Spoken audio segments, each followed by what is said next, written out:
Okay, now we have a different type of function. We have a square root function, and the basic parent graph function would say y is equal to the square root of x. Well, the square root of 0, here, let me put these, make this harder to see. The square root of 0 is 0. You can't go in the negative direction, so the square root of 1 is 1. The square root of 4 is 2. If we come over here, the square root of 9. So the basic parent graph square root function looks like this. Well, so you can use that information. We know that typically we can't go left than 0 for the basic parent function. So its domain,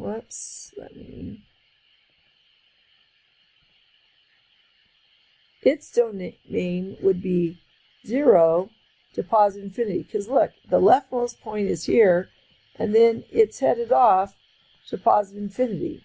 Well, the range, the bottommost point is also at 0, but it's going, so it starts there. Even though it's gradual, it's going up. So it's headed also towards positive infinity, just in the up and down versus the left and right. Okay, so here is where transformations will help with this graph. Well, remember, if normally we would be here, I would have you start here 0, 1, maybe 4, 9, 16. For square root functions, I'd probably have you use perfect squares. And I may still have you do that, but we're going to use this information. Remember what we did with quadratics? What zeroes out -1? What's the inverse? So if I said x subtract 1 is equal to 0, well, you would add 1 to both sides. X is equal to 1. Well, x will now be the 1 will be now the leftmost value, because when you plug 1 into there, 1 subtract 1 is 0, which is what the leftmost point. But now that graph is going to be shifted to the left. Everything's going to be shifted to the left one. Well, if that's the case, then our leftmost point for our domain is now 1. So look at how easy that is. Whatever zeroes out inside the quadratic, inside the radical, here's the radical, the radicand is what that's called. Whatever zeroes out that value, that will be our domain value. And then we're going to look right here. Well, that tells us that everything is shifted down. So we shifted, that's a transformation word, we shifted right 1, and now we're going to shift down 4. So we're going to take this whole thing and we're going to shift down 4, just like that. Well, if down here is now, that right there is just the x value. If this is now the low point, -4, well, that becomes the range. We just plug -4 in for the range.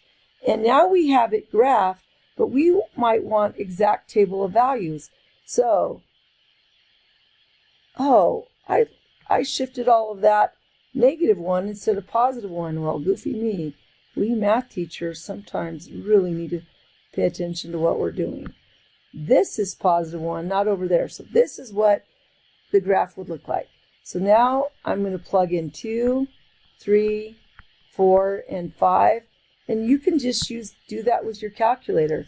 You would hit the square root.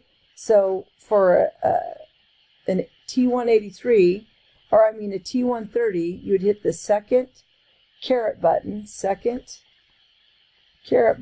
and that gives you a symbol that looks like this. You would type in 1 subtract 1,